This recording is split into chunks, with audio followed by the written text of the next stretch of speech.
Allahu Akbar, Allahu Akbar, Allahu Akbar, Allahu Akbar, Allahu Akbar, Allahu Akbar. Salam ilahi menuntut kesatuan, maju serta membela kebenaran untuk negara, bangsa dan kemakmuran. Allah tegakkan, Allah tegakkan.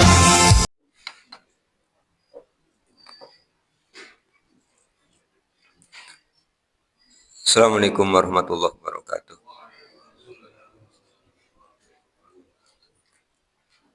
Innal hamdalillah nahmaduhu wa nasta'inuhu wa nastaghfiruh. Wa na'udzu billahi min shururi anfusina wa min sayyiati a'malina may yahdihillahu fala mudilla lahu wa may yudlil fala hadiya lahu. Asyhadu an la ilaha illallah wahdahu la syarika lahu wa anna Muhammadan abduhu wa rasuluh. Allahumma shalli ala Muhammad wa ala ali Muhammad kama shallaita ala Ibrahim wa ala ali Ibrahim wa barik ala Muhammad wa ala ali Muhammad kama barakta ala Ibrahim wa ala ali Ibrahim innaka Hamidum Majid. Bapak dan Ibu yang mudah-mudahan dirahmati oleh Allah. Syukur alhamdulillah marilah senantiasa kita panjatkan kehadirat Allah Subhanahu wa taala atas limpahan nikmat yang telah Allah berikan pada kita. Salawat, salam dan keberkahan kita mohonkan kepada Allah agar senantiasa tercurah kepada Rasulullah Muhammad sallallahu alaihi wasallam dan keluarganya, sebagaimana Allah telah mencurahkan salawat, salam dan keberkahan kepada Nabi Ibrahim alaihissalam dan keluarganya. Bapak dan Ibu yang mudah-mudahan dirahmati oleh Allah, di pekan yang lalu kita sudah menyelesaikan rangkaian kajian ayat di surah Ali Imran ayat 18, ayat 19 dan ayat yang ke-20. Sebagaimana pembagian di dalam kitab tafsir Ibnu Katsir. Pagi hari ini kita akan kaji ayat 21 dan 22. Masih di surah Ali Imran. Di ayat ke-21 Allah Subhanahu wa taala telah berfirman. A'udzu billahi minasyaitonir rajim. Bismillahirrahmanirrahim. Innal ladzina yakfuruna biayatillahi wa yaqtuluna an-nabiyyina bighairi haqq wa yaqtuluna alladzina ya'muruna bil qisti minan nasi fabashshirhum bi'adzabin alim. Inna sesungguhnya alladzina orang-orang yang yakfuruna mereka kafir biayatillahi terhadap ayat-ayat Allah. Wa yaqtuluna dan mereka membunuh an-nabiyina para nabi bighairi haqqin dengan tidak benar. Wa yaqtuluna dan mereka membunuh alladzina orang-orang yang ya'muruna mereka memerintahkan bil qisti berbuat adil minan nasi di antara manusia babashirhum maka gembirakanlah mereka bi'adzabin dengan siksaan alimin yang menyakitkan. Ayat 22. Ulaika mereka itulah alladzina orang-orang yang habitat telah menghapus a'maluhum amal mereka fid dunya di dunia wal akhirati dan di akhirat. Wa malahum dan tidak ada untuk mereka min nasirin di antara penolong. Ibnu Katsir mengutip hadis Rasulullah SAW menyampaikan,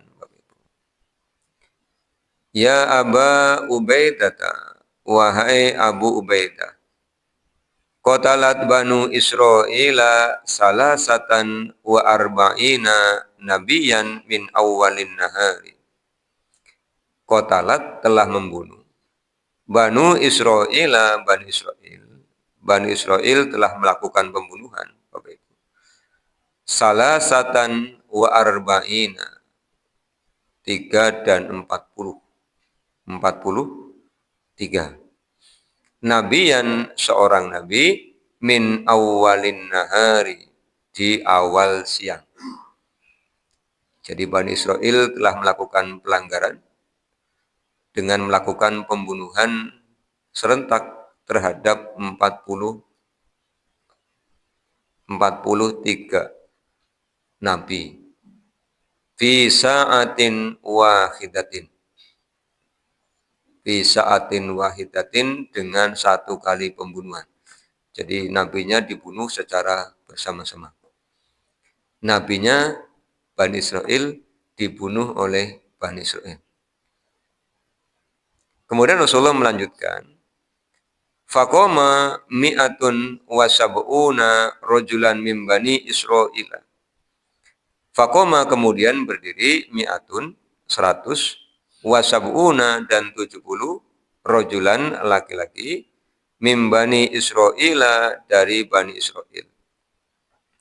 Setelah 43 orang nabi ini dibunuh, kemudian ada 170 orang laki-laki dari Bani Israel, fa'amaru, kemudian mereka memberikan perintah, mangqatalahum bil ma'rufi wa nahuhum anil munkari, memberikan perintah menggantikan dakwahnya para nabi yang dibunuh itu, mereka mengambil peran untuk berdakwah, memberikan perintah kepada Bani Israel untuk melaksanakan perkara-perkara yang ma'ruf, wa nahauhum anil munkari, dan melarang mereka melakukan kemungkaran. Apa yang terjadi Bapak Ibu? Faqataluhum jami'a, kemudian mereka membunuh 170 orang ini. Min akhirin nahari, di akhir siang. Min dzalikal yaumi, pada hari yang sama. Jadi mereka melakukan pembunuhan satu hari, 43 nabi ditambah 170 juru dakwah. Kemudian kata Rasulullah, fahumul ladzina, maka mereka itulah orang-orang yang zakarallahu, Allah sebutkan azza wa jalla. Jadi Al-Quran surah Ali Imran ayat 21 ini menjelaskan perilaku Bani Israel yang telah melakukan pelanggaran besar.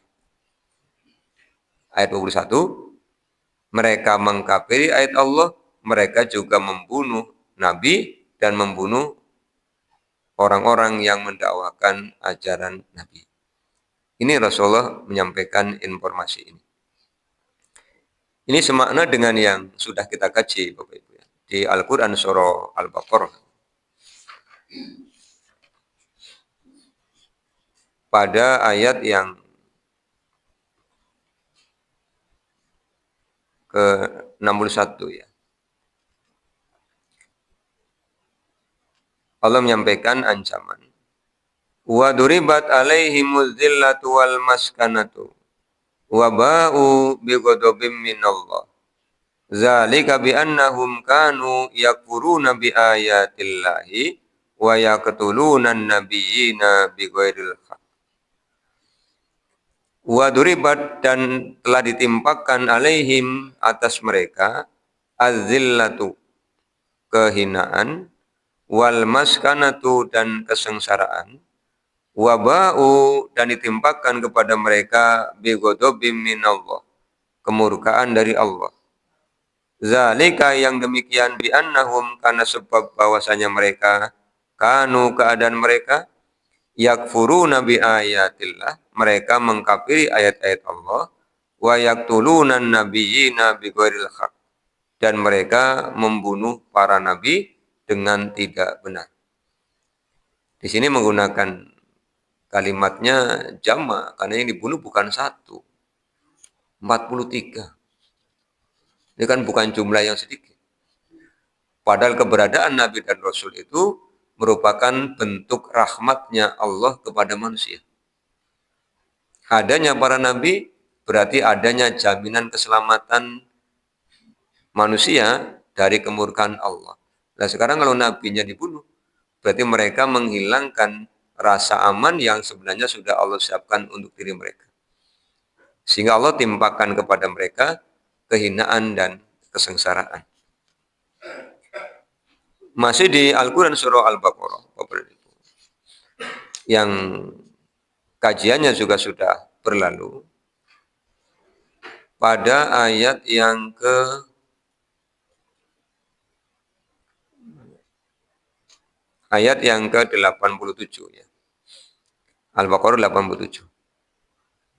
Walaqad ataina Musal kitaba wa qafaina min ba'dihi birrusul wa ataina Isa ibn Maryam al-bayyinati wa ayyadnahu biruhil qudus.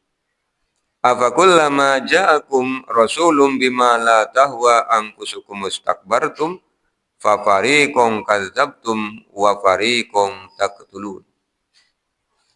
Ini Allah mengajukan pertanyaan. Afakullama, apakah setiap ja'akum datang kepada kalian rasulun, seorang rasul, bima terhadap apa la tahwa anfusukum, yang tidak kalian ingini, istakbartum, kalian menyombongkan diri.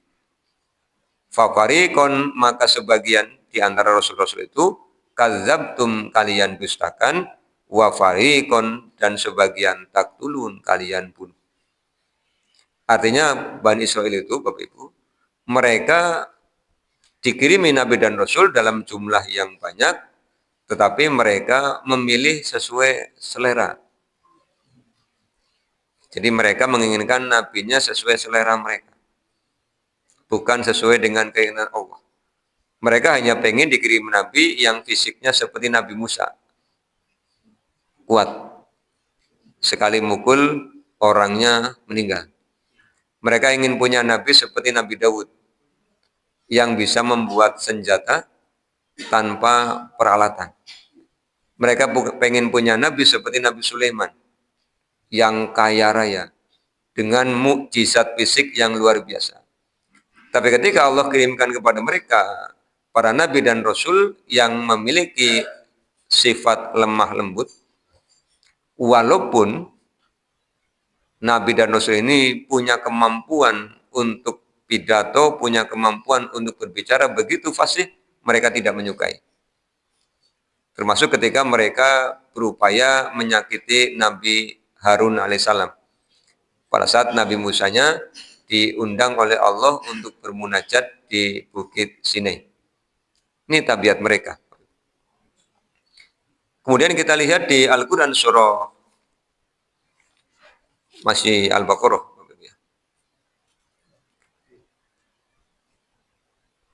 Yang menyebabkan mereka mengkafiri ayat-ayat Allah. Jadi mereka mengkafiri Nabi karena Nabinya dianggap tidak sesuai dengan selera mereka. Kemudian mereka mengkafiri ayat-ayat Allah itu penyebabnya apa? Penyebabnya karena kedengkian. Kita lihat di ayat 90 dari surah Al-Baqarah. Bi'sa mastaro bi anfusahum ayyakfuru bima anzalallahu bagyan ayyunazzilallahu min fadli ala may yasha'u min ibadihi faba'u bi ghadabin ala ghadab walil kafirina azabum muhin. Bi sama amat buruk istaro yang mereka tukar bihi dengannya angkusahum untuk diri mereka, ayyakuru mereka mengkafiri bima angsalallahu terhadap apa yang telah Allah turunkan, bagian kedengkian. Ayyunazzilallahu atas apa yang Allah turunkan, min fadlihi dari karunia-Nya, ala mayyasha'u min ibadih atas siapa saja yang Allah kehendaki dari hamba-hambanya.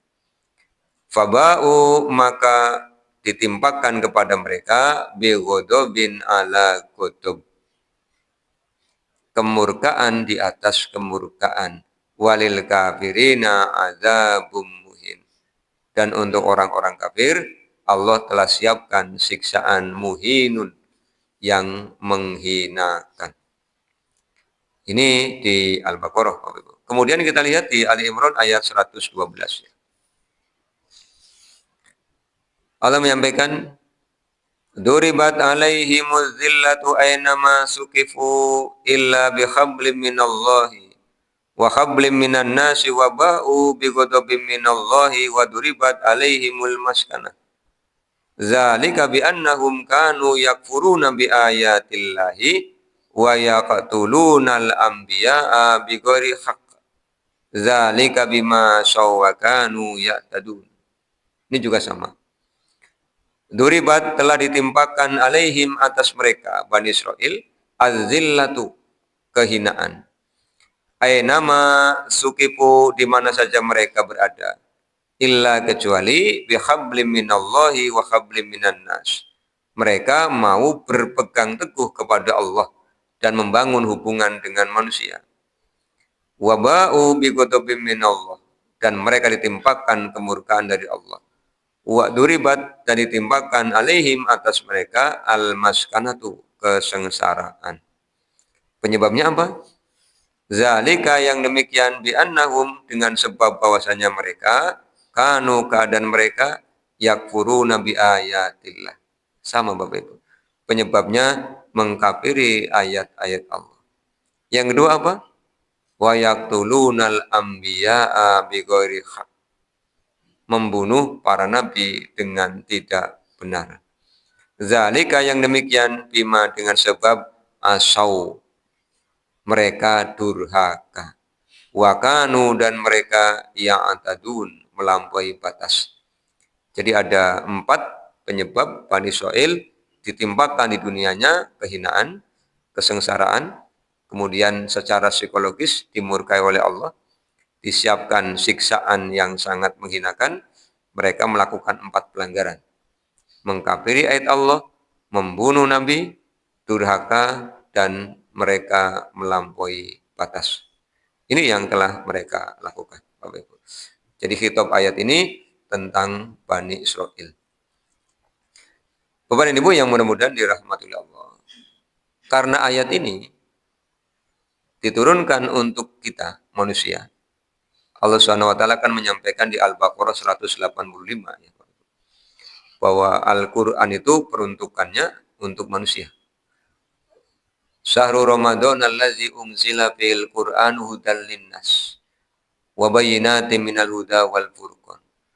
Maka meskipun ayat ini bicara tentang peristiwa yang terjadi di era dulu tentang perilaku Bani Israel, tetapi ayat ini juga mengingatkan kita.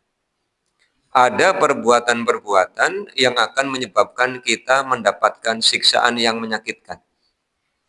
Ada perbuatan-perbuatan yang menyebabkan amaliah kita dihapus. Maka perbuatan-perbuatan ini harus kita hindari. Apa saja? Di Ali Imran ayat 21, pelajarannya untuk kita. Ini kan yang penting, Bapak Ibu.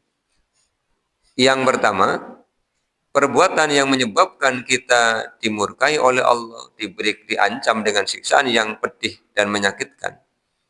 Yang pertama adalah mengkafiri ayat Allah. Ayat Allah telah Allah titipkan kepada Rasulullah berupa Al-Quran. Maka Al-Quran yang jumlahnya 30 juz, 114 surah, 6.236 ayat. Nanti tambah bismillahnya 113. 6.236 ayat. Ditambah bismillahnya 113. Karena surah ke-9 tidak dicantumkan bismillah. Surah Al-Baro'ah atau At-Taubah. Itu semuanya kita imani. Jangan ada satupun ayat yang kita tolak. Kita sudah kaji, Allah Subhanahu wa taala menyebutkan Al-Qur'an itu punya 2 pengelompokan. Ada ayat yang muhkamat dan ada ayat yang mutasyabihat. Terhadap ayat yang mutasyabihat kita mengembalikannya kepada Allah. Karena yang tahu takwilnya hanya Allah Subhanahu wa taala. Terhadap ayat-ayat muhkamat kita praktekkan jika kita punya kemampuan. Yang Allah sampaikan di Al-Quran surah At-Taghabun ya. Surah keberapa ya Pak? At-Taghabun itu 60? 67?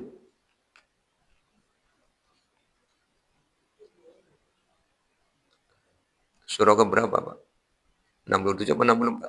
64. Al-Quran Surah At-Taghabun ayat 16 ya. Allah memberikan perintah fattaqullaha mastata'tum wasma'u wati'u wa anfiqu khairal li anfusikum wa may yuqa syuhha nafsihi faulaika humul muflihun. Fattaqullaha maka bertakwalah kepada Allah mastata'tum sekuat tenaga. Karena kalau diartikan sesuai kemampuan, nanti mampu tapi pura-pura tidak mampu. Kayong nyong durung mampu, Pak. Durung mampu kok kayonge, Bapak Ibu ya. Durung mampu itu ya memang fakta. Pengen haji, Pak, tapi belum mampu. Bukan kayonge, memang belum mampu. Sudah daftar, tapi tahun ini belum terpanggil. Sebab antriannya masih 30 tahun yang akan datang. Itu kan belum mampu secara waktu. Fisik mampu, biaya ada, tapi waktunya belum datang. Berarti panggilannya belum sampai. Kemarin kurban, pengen rasanya Pak, tapi apalah daya. Lihat tabungan nolnya tinggal 5, kan yang tidak mampu untuk beli 1 ekor kambing. Sudah nolnya tinggal 5, angka depannya 1. Kan tidak ada kambing harganya 100.000 untuk saya dikorbankan. Ya sudah, memang tidak mampu. Itu fattakullah mastata'tum kata Allah. Jadi kita bersikap kepada Al-Quran, semua ayat-ayatnya kita imani. Wujud dari keimanan kita kepada Al-Quran yang Allah jelaskan di Al-Baqarah 285. Ketika Al-Qurannya datang, kita mendengarkan. Setelah mendengarkan, kita siap melaksanakan. Wa qalu sami'na wa ta'na. Ini sikap orang yang mengimani Al-Quran. Apa sebabnya Bapak Ibu? Di Al-Quran surah Al-Isra ya. Al-Isra pada ayat yang ke 80 berapa ya Pak? 82 ya. Di Al-Quran surah Al-Isra 82 Allah menyampaikan wa nunazzilu minal Qur'ani ma huwa syifaa'un wa rahmatul lil mu'minin wa la yazidud dzalimina illa khasara. Kata Allah wa nunazzilu dan kami turunkan minal Qur'ani di antara Al-Quran itu ma huwa syifaa'un. Al-Quran itu sebagai syifa, sebagai obat.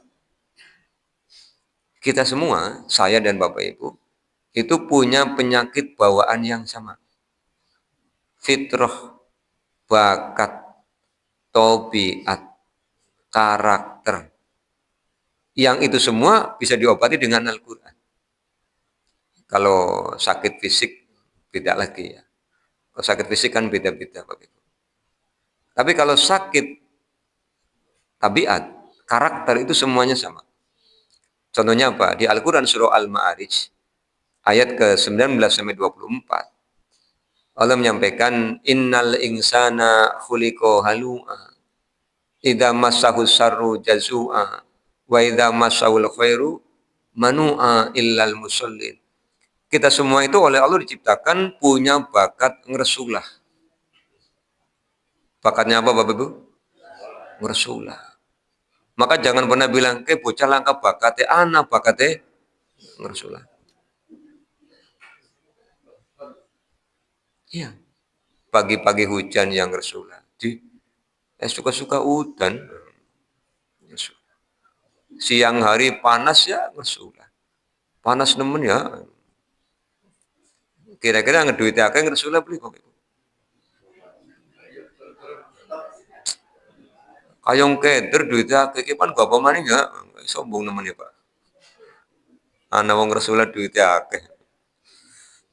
Itu bakat. Yang itu semua diobati dengan Al-Quran. Apa obat agar tidak ngersulah? Sabar. Sabar itu adalah obat agar tidak ngersulah.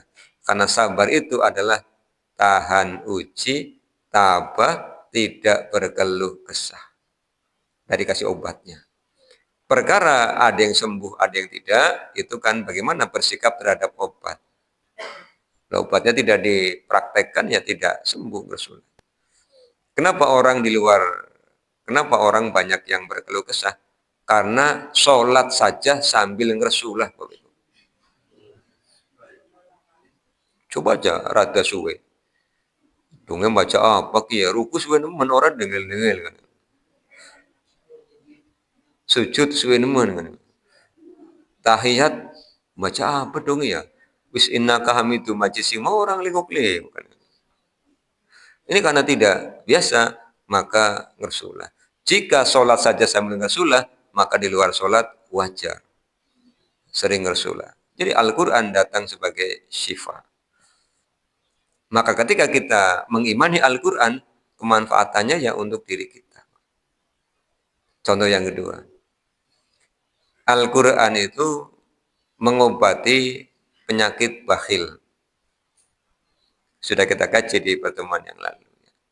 Di Al-Adiyat Allah menyampaikan innal insana li rabbihi lakanud wa innahu ala zalika lasyahid wa innahu li hubbil khairi lasyadid. Penyakit bakhilnya diobati dengan apa, Bang? Dengan zakat. At-Taubah 103. Khud min amwalihim shadaqatan tutahhiruhum wa tuzakkihim biha. Wa sholli alaihim inna sholataka sakanul lahum. Ambillah sebagian di antara harta mereka untuk membersihkan harta dan menyucikan jiwa. Jiwanya disucikan lewat zakat. Dari apa? Bakhil. Dari apa? Toma. Orang kalau bakhil pasti toma. Itu satu paket. Orang kalau medit pasti rakus. Orang kalau eman-eman pasti pengen punya orang lain, Pak. Ini sudah satu paket. Kalau dalam matematika persamaan linear. Maka diobati dengan zakat. Begitu zakatnya dibayarkan, maka oleh Allah diambil sifat bakhilnya, diambil sifat tomaknya. Itu Al-Quran. Maka sebenarnya ketika kita mengimani Al-Quran, dengan cara melaksanakannya, kebaikannya kembali kepada diri kita. Yang kedua, Bapak Ibu,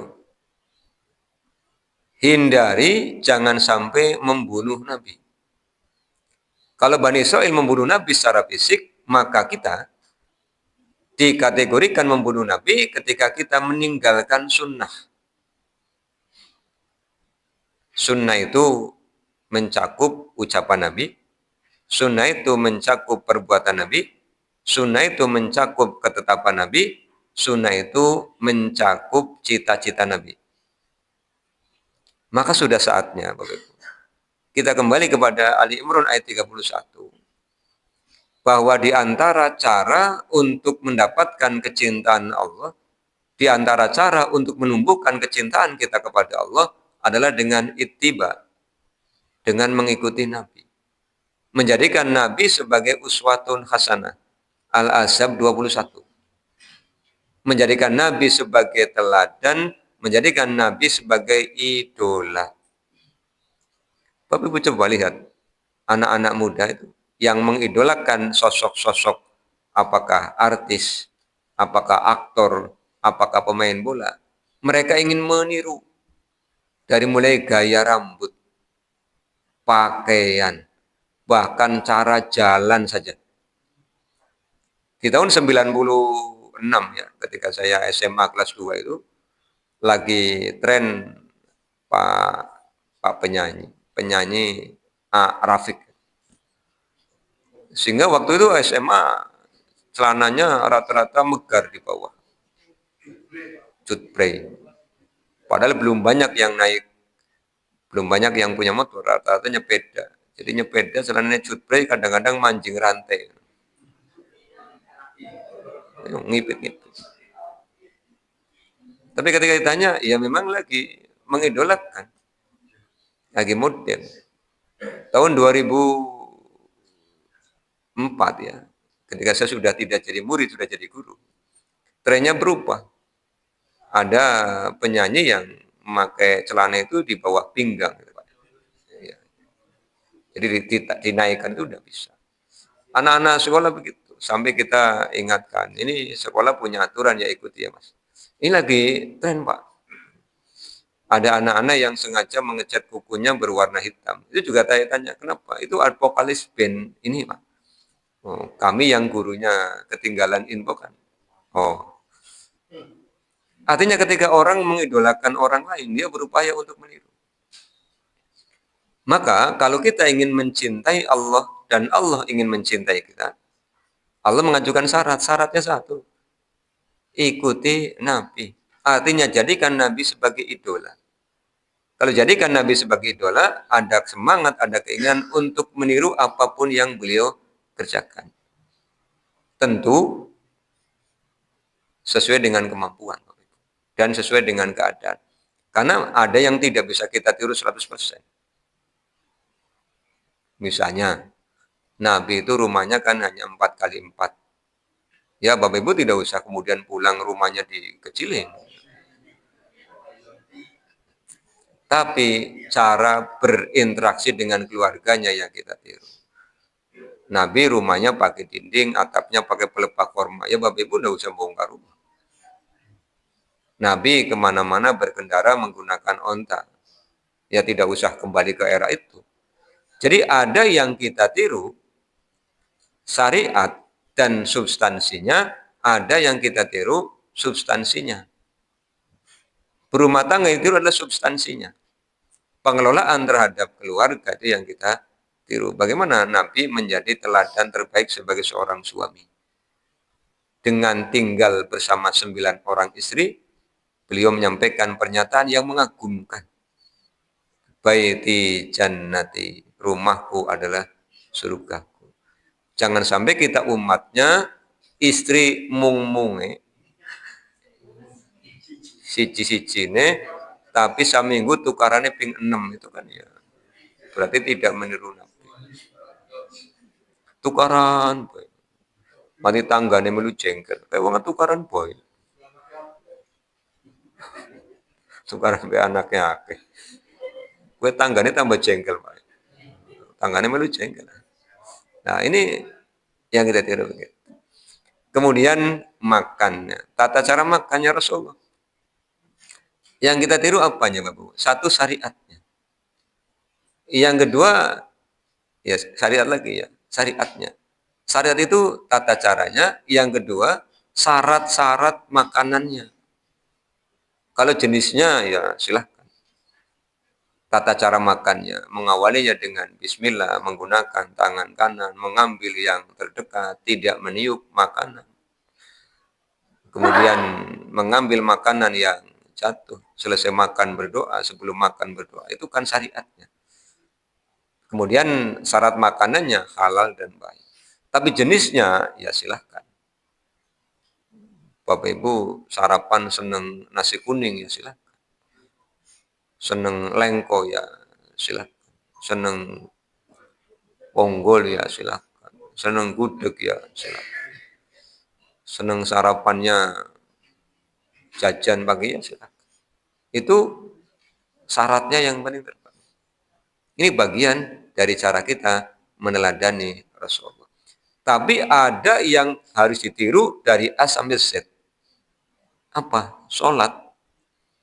Karena sholat itu Rasul menyampaikan pernyataan shollu kama ra'aitumuni sholli. Dari takbir sampai salam harus sama. Tidak boleh kemudian sesuai selera. Ya, jangan sampai sholat itu kemudian ada kreasi-kreasi tertentu. Tidak boleh. Itu baku paten. Itu yang kita lakukan. Agar tidak ditimpakan kehinaan, kita teladani Rasul. Agar tidak dianggap membunuh Nabi dan Rasul, kita lestarikan sunnah-sunnah beliau. Kemudian yang ketiga, yang menyebabkan orang itu mendapatkan ancaman siksaan yang menghinakan, ancaman yang menyakitkan, menghapus amalnya, wa yaqtuluna alladzina ya'muruna bil qisti minan nas. Membunuh orang yang mengajak kebaikan. Maka kita melakukan hal yang sebaliknya.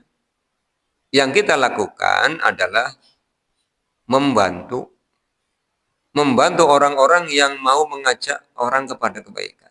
Bahkan kita melibatkan diri. Jadi kalau ada orang yang mengajak orang kepada kebaikan, kita dukung. Jangan dalam tanda kutip ya, jangan dibunuh. Dibunuh itu bisa dalam bentuk dihalang-halangi, bisa dalam bentuk dibully, bisa dalam bentuk dicaci, bisa dalam bentuk didiskreditkan nama baiknya. Jadi paling minimal apa kalau tidak bisa membantu? Ya diam. Kalau ada orang yang lagi berdakwah, dakwah kan tidak harus seperti ini, Pak. Dengan menghadiri walimah, ketemu teman, ketemu kerabat, kemudian ngobrol, menyampaikan aturan Allah, menyampaikan sunnahnya Rasul, itu pun bagian dari dakwah. Misalnya sampaikan, Pak, kayung aku lawas orang ketemu jenengan, lagi ketemu. Pengen rasanya ketemu di masjid. Acara apa sih? Acara sholat jamaah. Itu bagian dari dakwah. Nah, ketika ada orang seperti ini, kemudian kita duduk, kita ikut menyemangati. Oh iya, Pak. Senang kalau yang jamaah semakin banyak. Kerabat kita semakin banyak. Nanti mungkin dia menyampaikan argumentasi. Pengen, Pak, tapi izin. Si bisa nih izin. Soalnya anggar melaku maring masjid, wong ayong delengna kabeh. Ya wis ngotak samper. Pan melaku bareng apa pan diboncengna. Boncengna wis, oh ya wis ngotak samper. Masih mending takut Bapak Ibu. Kalau takut bisa diantar, kalau malu itu lebih berat. Betul. Jadi perlu disemangati. Nanti tampiri Pak bonceng. Tapi nyong orang pengen jamaah masih sing perkue, si bisa nih isin. Si pengennya si rada ya orang apa-apa. Berarti ngau caketan, helman, sepatuan. Tak jamaah yang Masjid Agung. Nggak apa-apa, yang penting mau dulu kan. Nanti kalau sudah mau, bisa nih sih orang gelem karo sing parek. Ya, pernah ada sesuatu. Nggak usah ditanya, ya sudah. Oh ya sudah. Sesuatu itu yang harus dihilangkan sehingga orang mau kembali untuk meneladani Rasul. Ini semangat untuk berdakwah itu kita jaga, Bapak Ibu ya.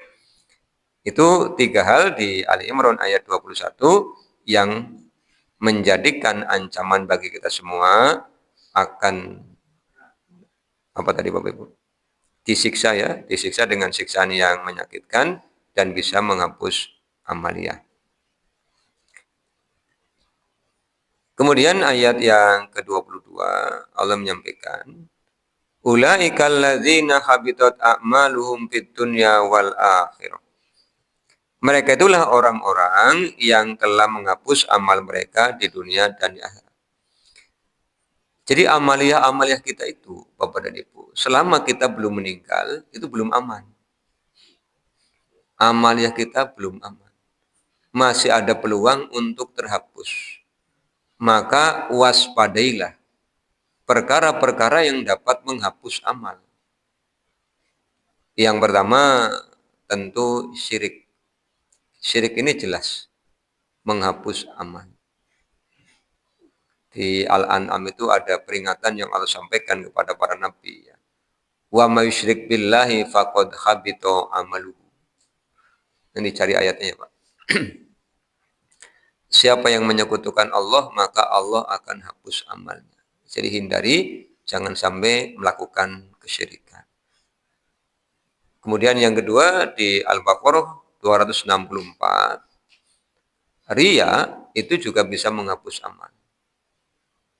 Ya ayyuhalladzina amanu la tubtilu shadaqatikum bil manni wal adha kalladzi yunfiqu malahu ria'an nas la yu'minu billahi wal yaumil akhir famasaluhu kamasali safwanin alaihi turabun fasobahu wabilun fatarakahu sultan.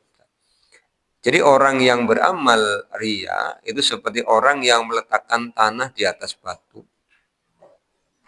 Setelah itu hujan turun. Apa yang terjadi? Kalis. Maka titip sekali Bapak Ibu ya. Ketika kita beramal itu luruskan niat. Jangan sampai sedikit saja ada niat karena manusia, nanti Allah tidak akan butuh.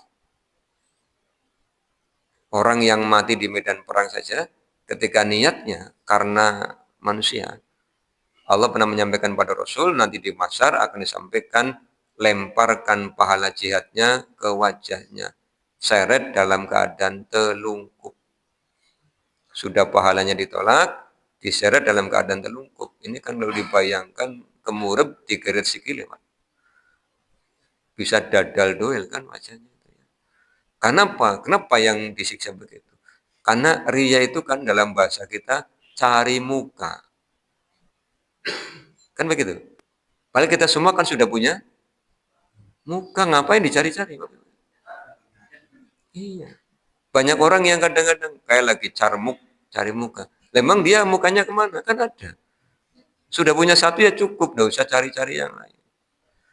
Itu kenapa kemudian dilempar ke wajahnya, diseret dalam keadaan tertentu. Ini akan menghabisi amalnya kita.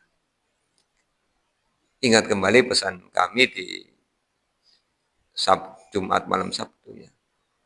Niat itu kan di hati, Pak. Maka jaga hati. Jaga niat pada 3 keadaan. 1, niat sebelum beramal. Lillah. Nyeningan setiap rebo pagi ke sini lillah. Bukan karena tidak penak. Aslinya orang pengen mangkat tapi orang penak. Bukan dicapri ting admin grup WA. Orang mangkat-mangkat. Nah, kesini tuh lillah. Karena Allah SWT. Yang kedua, dijaga pada saat pelaksanaan. Kadang-kadang dari rumah sudah lillah, butuh sampai ke masjid, teman tidak berangkat, geser niatnya. Kan ini orang mangkat ya, orang kayak nyong tak istiqomah, kayak tak orang, itu dalam hati. Itu hatinya sudah geser. Begitu keluar masjid, geser lagi niat. Dan setan itu kan cerdas di dalam memperdaya kita. Kadang-kadang kita sudah lillah dibisiki. Untuk menyemangati teman-teman, kalau ngaji coba difoto. Untuk apa? Unggah di medsos. Agar teman-teman terinspirasi. Niatnya betul. Tapi lama-lama kemudian geser lagi, dibisiki lagi. Kalau hanya foto kurang hidup, kurang meyakinkan. Video. Yang di video bukan orang lain tapi dirinya sendiri. Sambil ngomong, hai guys, pagi ini aku lagi ikut kajian. Teman-teman. Selesai ngaji ditanya istrinya, mau materinya apa mas? Embuh, nyong sibuk. Sibuk nyuting dirinya sendiri kan gitu. Ini sudah geser. Berarti setan berhasil menggelincir. Maka Rasul pernah menyampaikan Bapak Ibu, yang aku takutkan menimpa kalian adalah asyirkul ashuri. Syirik kecil. Apa itu? Riya. Yuk jaga hati. Agar jangan sampai tertimpa riya. Karena itu menghapus amal ya. Tadi syirik, yang kedua riya. Yang ketiga murtad. Murtad itu menghapus amal. Kata Allah, wa may yartadid minkum an dinihi fayamut fahuwa kafirun faulaika habitat a'maluhum fid dunya wal akhirah. Siapa yang murtad kemudian meninggal, maka dicatat sebagai orang kafir sehingga amalnya akan terhapus. Maka Allah wanti-wanti, wala tamutunna illa wa antum muslimun. Jangan murtad Bapak Ibu. Kita sudah berada di jalur yang benar, on the track. Sudah berapa tadi? 3 ya. Yang keempat ini tadi mengkafiri ayat Allah, membunuh Nabi, membunuh orang yang berdakwah itu menyebabkan amal terhapus. Ali Imran 21. Yang kelima, ini yang lebih bahaya karena banyak yang tidak menyadari. Di Sahih Al-Bukhari pada kitab Mawaqitus Shalah pada bab keutamaan sholat asar, Rasulullah menyampaikan, manfaatat kumul asro habito amaluhu.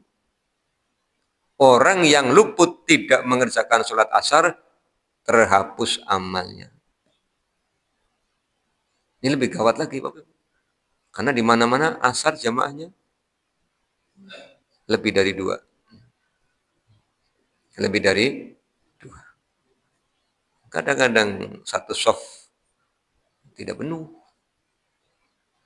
Makanya, yuk kita ingatkan diri kita, ingatkan keluarga, ingatkan saudara-saudara, asar. Bukan berarti maghrib, isya, subuh, duhur boleh luput, tidak. Yang lain dikerjakan, tapi yang ini mendapatkan prioritas. Diajak. Bila perlu, samper-samperan kayak orang mau walimah. Kalau walimah kan tanya. Kalau walimah diajak, tidak mau. Kenapa? Tidak diundang. Tapi kalau asar, undangannya umum. Siapapun yang mendengar azan berarti mendapatkan undangan. Hayya 'alas shalah itu diundang. Tapi kalau walimah memang kalau di tempat kami itu sebelum orang datang dihalo-halo, Pak. Ngomongnya begini. Ingkang rumaos nampi undangan saking sederek fulan enggal-enggal rawuh. Jadi ingkang rumaos yang merasa lah undangannya dikirimkan lewat juru undang. Ini seorang laki-laki biasanya bawa tongkat, mau bendong. Terus datang mengucapkan salam. Ngomongnya tertib, Pak, pakai bahasa kromo. Salam dulu, terus menyampaikan, ngapunten Bapak, kulo putusan saking Bapak Pulan, ngaturi Bapak Pulan teng kendurian dalam rangka walimah urs. Nggih, insyaallah. Habis itu ngomongnya biasa lagi. Pakai ngokok apa pakai bahasa Indonesia. Jadi ini pada bahasa resmi. Kalau di sini kan pakai kertas. Dan kalau belum ketemu orangnya, nanti datang lagi, Pak. Harus ketemu orangnya. Kalau ketemu istrinya pun, nanti dibilangi, Bapak, maksudnya jaminan Ibu. Pada asalnya datang lagi. Karena nanti akan ditanya oleh yang ngutus, ngundang 100 orang, yang ketemu berapa, yang tidak berapa. Nanti disiapkan berkatnya. Dan dia akan berdiri di situ, nunggu nih. Nanti yang tidak datang, dititip-titipkan. Iya, dititipkan. Kalau tidak ada yang dititipi, dia yang nganter. Kan ini sudah satu paket. Ada biaya jasanya. Jadi biasa. Iya. Ini masih berlaku.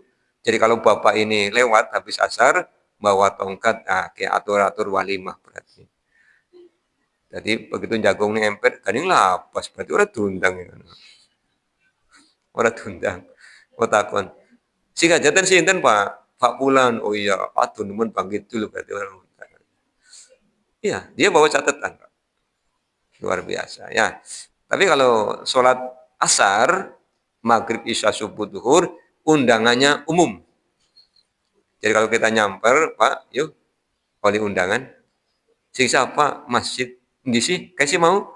Khayala sholah. Oh iya ya, kabeh kata ya. Selagi dia beragama Islam, semuanya terundang. Jadi tidak usah istilahnya orang diundang, takoni. Dia undangannya kan ini walimah. Kalau walimah memang tradisinya begitu. Yang datang, yang diundang. Dan di kami itu tidak ada istilah diwakilkan. Ya, kalau tidak datang ya sampaikan mohon maaf, nanti tidak bisa datang karena ada acara. Tidak kemudian anaknya, mana cukuli bapaknya, digemuyuni. Gue siapa bocah nom walimahan, cukuli bapaknya lakap. Bahkan meskipun laki-laki dewasa, ya, kalau belum berkeluarga itu tidak akan diundang. Jadi syarat di tempat kami itu, walimah itu syaratnya sudah berkeluarga. Nggak tahu, itu undang-undang adat. Ya, tradisinya begitu. Maka titip pesan sekali lagi, yuk Pak, asar lah tolong. Tolong. Kemudian panjenengan sudah biasa asar, sesibuk apapun tinggalkan pekerjaan. Kecuali memang yang menyangkut keselamatan, ya harus diselesaikan. Yang kita kaji kemarin itu ya. Dokter yang sedang melakukan operasi, ya selesaikan. Atau bapak-bapak yang ditugasi jaga palang pintu kereta, ya nggak bisa ditinggal. Kalau pas, kan sholat itu waktunya geser-geser. Sementara kereta itu kan ya waktunya tetap. Jadi ketika waktu kereta lewat bersamaan dengan sholat asar, tugasnya jaga palang pintu ya dijaga nih. Kalau tidak nanti menyebabkan kecelakaan. Tapi kalau hanya nunggu di warung, apa maning gabut, langkah pegawaian krontang karo klantung, iya melaku ngarep buri ngetan ngulon. Anak adan orang mangkat ya kayung eman-eman. Iya. Terus pokoknya tinggalkan, fas'au, ya, bersegera. Jangan sampai harta dan anak-anak menyebabkan kita lalai dari ingat kepada Allah. Itu 5 hal yang bisa menyebabkan amaliyah kita terhapus. Bapak Ibu ya. Bapak dan Ibu yang mudah-mudahan dirahmati Allah. Demikian kajian kita pada pagi hari ini. Tafsir Al-Quran Surah Ali Imran ayat 21 dan 22. Kita tutup dengan bersama baca doa kafaratul majelis. Subhanakallahumma bihamdika asyhadu an la ilaha illa anta astaghfiruka wa atubu ilaika. Assalamualaikum warahmatullahi wabarakatuh.